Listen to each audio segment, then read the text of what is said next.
Електричниот наследник на Passat пристигна и изгледа прилично добро, иако премногу сличен со останатата ID гама на Volkswagen.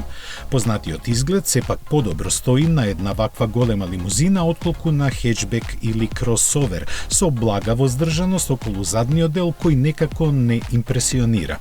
Затоа пак од профил ID Aero, како што му е ознаката, демонстрира надменност која е потребна за да го наследи деценискиот владател на класата. Внатрешноста е дизајнирана во минималистички стил со, за жал, преголем екран кој зафаќа многу простор. Малата резерва дека интериерот можеби ќе биде поскладно решен е што ова е студиска верзија. Volkswagen допрва треба да го покаже серискиот модел.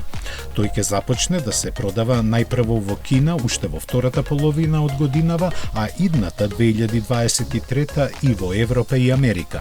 Најавено е дека овие верзии малку ќе се разликуваат, но точно во што не е познато. Користена е механиката на MEB платформата, растегната на скоро 5 метри.